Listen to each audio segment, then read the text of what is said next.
Hello dear students, welcome back to the channel. মই আজি এই ভিডিঅ'ত তোমালোকৰ কাৰণে লৈ আহিছোঁ ক্লাছ 10 ৰ গণিতৰ চেপ্টাৰ 15 সম্ভাৱিতাৰ ইম্পৰ্টেণ্ট MCQs. ওকে, এই MCQবোৰ ইয়াৰ আগৰ যিবোৰ মেট্ৰিক পৰীক্ষা হৈ গ'ল, সেই মেট্ৰিক পৰীক্ষাবোৰৰ আহি যোৱা যিবোৰ প্ৰশ্ন আছে সেই প্ৰশ্নবোৰ মই তোমালোকৰ কাৰণে লৈ আহিছোঁ. এই প্ৰশ্নবোৰ তোমালোকৰ আহি থকা আগন্তুক মেট্ৰিক পৰীক্ষাৰ কাৰণে 2026 হওক 27 হওক বা 28 হওক সেইবোৰৰ কাৰণে ইম্পৰ্টেণ্ট হোৱাৰ লগতে তোমালোকৰ নেক্সট বেটছৰ যিবোৰ হাফ ইয়াৰলি এক্সাম আছে বা ইউনিট টেষ্ট এক্সাম আছে, প্ৰি টেষ্ট এক্সাম আছে, সেই পৰীক্ষাবোৰৰ কাৰণেও এই প্ৰশ্নবোৰ ভেৰি ইম্পৰ্টেণ্ট হ'ব। ওকে, এতিয়া মই প্ৰথমতে তোমালোকক এই প্ৰশ্নবোৰ যিবোৰ এনচাৰ আছে এইবোৰ মই ডাইৰেক্টলি কৈ যাম। তাৰপিছত এই ভিডিঅ'ৰ শেষৰ ফালে মই এই উত্তৰবোৰনো কেনেকৈ হ'ল সেইবোৰ মই বুজাই যাম। ওকে, তো তোমালোকে ভিডিঅ'টো প্ৰথমৰ পৰা শেষলৈকে ভালকৈ চাই যাবা। ওকে, এতিয়া চোৱা প্ৰথম প্ৰশ্নটো আমাক কি কৈছে, দুটা বিশুদ্ধ লুডুগুটি একেলগে মাৰি পঠিয়ালে দুইটাতে একে সংখ্যা নোপোৱাৰ সম্ভাৱিতা কিমান? একে সংখ্যা নোপোৱাৰ বুলি কৈছে, ইয়াত একে সংখ্যা পোৱাৰ বুলি কোৱা নাই, তো এইটো হ'ব আমাৰ 5/6। ওকে, এইটো কেনেকৈ হ'ব মই পাছত বুজাই যাম। ইয়াৰ পিছত দুই নম্বৰ কৈছে ইংৰাজী বৰ্ণমালাৰ এটা আখৰ যাদৃচ্ছিকভাৱে বাছনি কৰিলে আখৰটো I আৰু X ৰ মাজত থকা সম্ভাৱিতা কিমান? আখৰটো কি হ'ব লাগিব? I আৰু X ৰ মাজত। তো এনেকুৱা আমাৰ সাতটা নহয়, আমাৰ 14টা আছে, তো 14/26 হ'ব। তো এইটো আমাৰ হ'ব উত্তৰটো C, 7/13। 3 নম্বৰটো তিনিটা মুদ্ৰা একেলগে টছ কৰা হয় তেনেহ'লে ফলাফলৰ সংখ্যা হ'ব, তো এইটো হ'ব আমাৰ 8টা। 4 নম্বৰটো এটা লুডুগুটি এবাৰ মাৰিলে দুটাতকৈ ডাঙৰ মৌলিক সংখ্যা পোৱাৰ সম্ভাৱিতা, যেটো হ'ব আমাৰ অপশ্যন D, 1/3। 5 নম্বৰটো প্ৰথম 100টা স্বাভাৱিক সংখ্যাৰ পৰা এটা সংখ্যা লোৱা হ'ল, সংখ্যাটো 8টাৰে বিভাজ্য হোৱাৰ সম্ভাৱিতা কিমান? এইটো হ'ব 3/25। 6 নম্বৰটো তলৰ কোনটো এটা ঘটনা সম্ভাৱিত হ'ব নোৱাৰে? এইটো হ'ব 1.2, কাৰণ সম্ভাৱিতাবোৰ কেতিয়াও একতকৈ ডাঙৰ হ'ব নোৱাৰে আৰু শূন্যতকৈ সৰু হ'ব নোৱাৰে, মাইনাছত হ'ব নোৱাৰে আৰু একতকৈ ডাঙৰ হ'ব নোৱাৰে, এক হ'ব পাৰে কিন্তু। ওকে, ইয়াৰ পিছত 7 নম্বৰ প্ৰশ্নটো এটা লুডুগুটি এবাৰ মাৰিলে 8 পোৱাৰ সম্ভাৱিতা, এইটো হ'ব আমাৰ অপশ্যন D, 0। 8 নম্বৰটো এটা লুডুগুটি এবাৰ মাৰিলে 9 পোৱাৰ সম্ভাৱিতা কিমান? তো এইটো হ'ব আমাৰ অপশ্যন D, 0, কাৰণ আমাৰ কি 8, 9 এইবোৰ সংখ্যা নাই, তো যিবোৰ অনিশ্চিত ঘটনা সেইবোৰৰ সম্ভাৱিতা সদায় শূন্যৰ সমান হয়। 9 নম্বৰটো এটা পৰীক্ষাৰ সকলো প্ৰাথমিক ঘটনাৰ সম্ভাৱিতাৰ সমষ্টি, এইটো হ'ব আমাৰ 1। যদি প্ৰাথমিক ঘটনা যিমানবোৰ আছে সেইবোৰ আমি গোটেইখিনি যোগ কৰোঁ তেতিয়া সদায় 1 হয়। ওকে, এটা ঘটনা এৰ সম্ভাৱিতা আৰু ঘটনা ই নহয় সম্ভাৱিতা যদি আমি যোগ কৰোঁ এইটো সদায় কি হ'ব আমাৰ 1 হ'ব, 1ৰ সমান। এইটো তোমালোকৰ কিতাপত সাৰাংশত দিয়া আছে, ভেৰি ইম্পৰ্টেণ্ট, আৰু এইটো পৰীক্ষাত আহি থাকে। 11 নম্বৰ প্ৰশ্নটো তলৰ কোনটো এটা ঘটনাৰ সম্ভাৱিতা হ'ব পাৰে? তো এইটো হ'ব আমাৰ 2/3। প্ৰকৃত ভগ্নাংশবোৰ হ'ব পাৰে, মাইনাছত থকা হ'ব নোৱাৰে, একতকৈ ডাঙৰ হ'ব নোৱাৰে, অপ্ৰকৃত ভগ্নাংশ হ'ব নোৱাৰে। 12 নম্বৰটো প্ৰথম 100টা স্বাভাৱিক সংখ্যাৰ পৰা এটা সংখ্যা লোৱা হ'ল, ওকে, সংখ্যাটো 7ৰে বিভাজ্য হোৱাৰ সম্ভাৱিতা, তো এইটো হ'ব আমাৰ অপশ্যন A, 7/50। কেনেকৈ হ'ল মই অলপ পাছত বুজাই আছোঁ। ওকে, এতিয়া 13 নম্বৰটো আমাক কৈছে এটা পাশা এবাৰ মাৰি পঠিয়ালে, অৰ্থাৎ লুডুগুটি এটা মাৰি পঠিয়ালে মৌলিক সংখ্যা পোৱাৰ সম্ভাৱিতা, সেইটো হ'ব আমাৰ 1/2, আৰু মৌলিক সংখ্যা তিনিটা থাকে, 1, 5 আৰু 2। ওকে, চৰি 1 নহয়, 2, 3 আৰু 5, তো তিনিটা আছে 3/6, তো হ'ব আমাৰ 1/2। 14 নম্বৰটো কি কৈছে যদি P এ এটা ঘটনা এৰ সম্ভাৱিতা বুজায় তেন্তে তলৰ কোনটো সত্যম? তো এইটো আমাৰ শূন্যটো আছে কিন্তু একটো নাই, এইটো অশুদ্ধ। শূন্য নাই, এক আছে, এইটো অশুদ্ধ। শূন্য এক থাকিব, তো আমাৰ 0 <= P, P এ আৰু <= 1 আছে, তো এইটো আমাৰ কি হ'ব? শুদ্ধ হ'ব, কাৰণ শূন্য হ'ব পাৰে আৰু শূন্য আৰু একৰ মাজত যিকোনো সংখ্যা হ'ব পাৰে, একো হ'ব পাৰে আৰু শূন্য হ'ব পাৰে, আৰু তাৰ মাজত থকা দশমিকৰ সংখ্যাবোৰো শুদ্ধ হ'ব। ওকে, 15 নম্বৰটো হানিফে এটা একটকীয়া মুদ্ৰাৰ লৈ 3বাৰ টছ কৰিলে পোৱা ফলাফলবোৰ, তেন্তে হানিফে দুটা মুণ্ড পোৱাৰ, দুটা হেড পোৱাৰ আমাৰ সম্ভাৱিতা ওলাব লাগে। দুটা হেড ইয়াত আছে, দুটা হেড ইয়াত আছে, দুটা হেড ইয়াত আছে, 1, 2, 3, মানে দুটা মুণ্ড পোৱাৰ সম্ভাৱিতা কিমান হ'ব? তো এটা, দুটা, তিনিটা ঠাইত দুটা হেড আছে, তো 3/8, আৰু টোটেল আমাৰ কিমানটা আছে? 8টা, 1, 2, 3, 4, 5, 6, 7, 8, তো হৈ যাব আমাৰ 3/8 টো শুদ্ধ উত্তৰ। তো সেইকাৰণে অপশ্যন D টো আমাৰ হ'ব শুদ্ধ উত্তৰ। ওকে, এতিয়া এই উত্তৰবোৰনো কেনেকৈ হ'ল, তো এতিয়া মই এইটো তোমালোকক বুজাই যাম। যেনেকৈ প্ৰথম প্ৰশ্ন কৈছে এটা লুডুগুটি একেলগে মাৰি পঠিয়ালে দুটাটা একে সংখ্যা নোপোৱাৰ, তো যদি আমি চাওঁ লুডুগুটি যদি আমি মাৰি দিওঁ দুটা, কি হ'ব পাৰে? 1, 1 পাব পাৰোঁ আমি, এনেকৈ 1, 2 পাব পাৰোঁ, 1, 3 পাব পাৰোঁ, 1, 4 পাব পাৰোঁ। মই কমা দিয়া নাই প্ৰথম স্পীড বুজাবৰ কাৰণে। ওকে, 1, 5 পাব পাৰোঁ বা 1, 6 পাব পাৰোঁ। ওকে, এনেকৈ 2ৰ ক্ষেত্ৰতো এনেকৈ হ'ব, 2 কেনেকৈ কৰি পাম, 3ৰ ক্ষেত্ৰতো এনেকৈ হ'ব, 4ৰ ক্ষেত্ৰতো এনেকৈ হ'ব, 5ৰ ক্ষেত্ৰতো এনেকৈ হ'ব, আৰু 6ৰ ক্ষেত্ৰতো এনেকৈ হ'ব। তো টোটেল আমি যদি চাওঁ এফালে 1 2 3 4 5 6 তো টোটেল ইফালে সবৰে 6টা 6টা থাকিব এফালে 1 2 3 4 5 6 তো মুঠ ফলাফল আমাৰ কিমান হ'ব 6 * 6 6 6 গুণ 36 ওকে এটা একে একে কি হ'ব পাৰে একে আমাৰ হ'ব পাৰে 1 1 হ'ব পাৰে 2 2 হ'ব পাৰে 3 3 হ'ব পাৰে 4 4 হ'ব পাৰে 5 5 হ'ব পাৰে আৰু 6 6 হ'ব পাৰে ওকে তো কেইটা হৈ গ'ল আমাৰ টোটেল 6টা তো একে হ'ব আমাৰ 6টা তো 36 - 6 মানে গ'ল 30 ওকে একে হোৱা আমাৰ 6টা 6 আৰু একে নোহোৱা কিমানটা 30টা তাক প্ৰশ্ন কি কৰিছে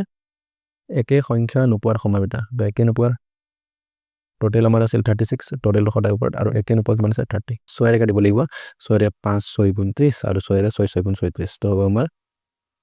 5/6 টো শুদ্ধ উত্তৰ সেইকাৰণে আমাৰ অপচন সি টো শুদ্ধ ওকে 2 নম্বৰটো ইংৰাজী বৰ্ণমালাৰ পৰা এটা আখৰ জাতিস্বৰূপে বাছনি কৰিলে আখৰটো আই আৰু এক্সৰ মাজত থকা সম্ভাৱিতা আই আৰু এক্সৰ মাজত তো আই পিছত জে থাকিব কে থাকিব L M N O P থাকিব কিউ থাকিব আৰ থাকিব এস টি ইউ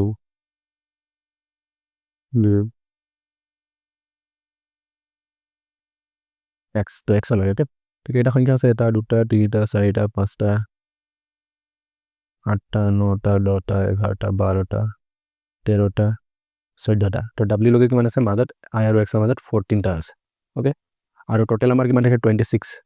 তো আই আৰু এক্সৰ মাজত 14টা হ'ব পাৰে তো 2 ৰে কাটিলে 2 7 গুণ 14 2 13 গুণ 26 তো 7/13 নম্বৰ সেইকাৰণে শুদ্ধ উত্তৰ ওকে তো আমাৰ অপচন সি টো শুদ্ধ তিনিটা মুদ্ৰা একেলগে টছ কৰা হয় তেনেহ'লে ফলাফলৰ সংখ্যা হ'ব তেনে ফলাফলৰ সংখ্যা এটা আমাৰ প্ৰশ্ন এটা আছিলে মই তাৰ পৰা তোমালোকক দেখাই আছো এইটো হ'ব পাৰে তিনিটা মুদ্ৰা যদি আমি একেলগে টছ কৰো আমাৰ সাপোজ হেড হেড হ'ব পাৰে টেল টেল হেড হ'ব পাৰে টেল হেড হেড হ'ব পাৰে টেল টেল হেড হ'ব পাৰে হেড হেড টেল হ'ব পাৰে হেড টেল টেল হ'ব পাৰে বা টেল হেড টেল হ'ব পাৰে টেল টেল টেল হ'ব পাৰে তো কিমানটা হ'ব পাৰে 8টা হ'ব পাৰে ওকে তো সেইকাৰণে আমাৰ অপচন ডি টো শুদ্ধ 4 নম্বৰটো এটা লডিকেটো এবাৰ মাৰিলে দুইতকৈ ডাঙৰ মৌলিক সংখ্যা পোৱাৰ সম্ভাৱিতা তো দুইতকৈ ডাঙৰ মৌলিক সংখ্যা কি আছে আমাৰ 3 আছে আৰু 5 আছে দুটা আছে 2 আৰু টোটেল আমাৰ কিমানটা থাকে 1 2 3 4 5 6 6টা থাকে 2/6 অৰ্থাৎ 2 গুণ 2 2 3 গুণ 6 তো আমাৰ অপচন 1/3 তো সেইকাৰণে আমাৰ অপচন ডি টো শুদ্ধ ওকে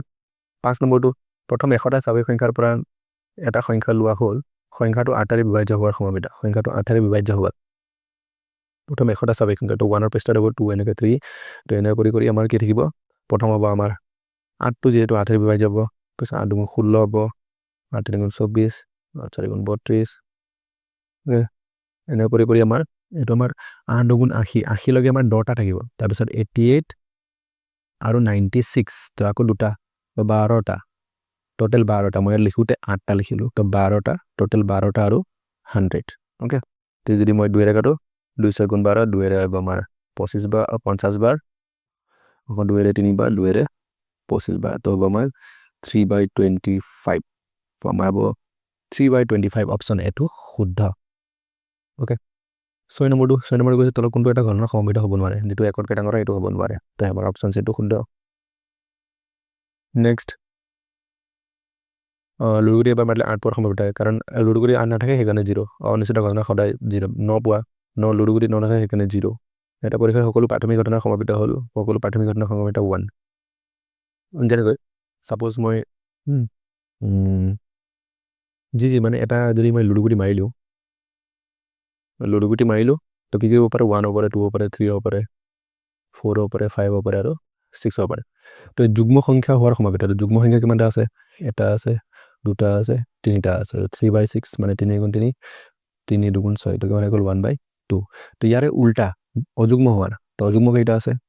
এটা আছে দুটা আছে তিনিটা আছে তো 3/6 তো এইটো 1/2 হৈ যাব হয়নে তো যদি এই দুটা মই যোগ কৰি দিওঁ 1/2 + 1/2 কৰোঁ হাফ কৰিলে কিমান হ'ব 1 হ'ব তেনেকুৱা প্ৰাথমিক ঘটনাবোৰ যিবোৰ হয় আৰু নহয় যদি আমি এনসাৰ ওলাম তো সদায় আমি এইবিলাক কি হ'ব যোগ কৰিলে সদায় 1 হ'ব ওকে তো এইটো বুজাব বিচাৰিছে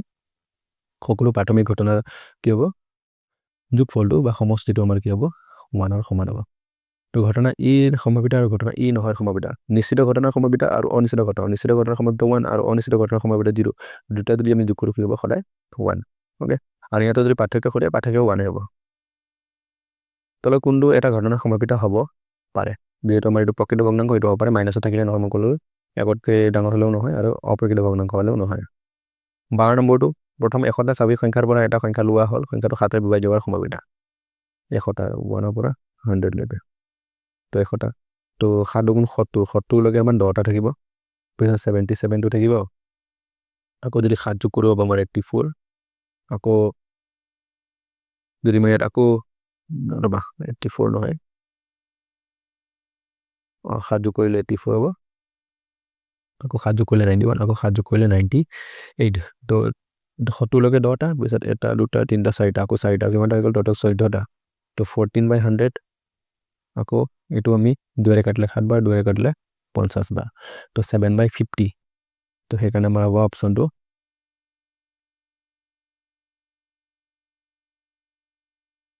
7/50 অপচন এ ওকে এটা পাখা এবাৰ মাৰি পঠিয়ালে মৌলিক সংখ্যা পোৱাৰ সম্ভাৱনা মৌলিক সংখ্যা মইতো বুজালো মৌলিক সংখ্যা আমাৰ 3টা থাকে 2 থাকিব 3 থাকিব 5 থাকিব 3/6 তো এইটো যাব আমাৰ 1/2 ওকে টোটেল 6টা আছে 2 1/2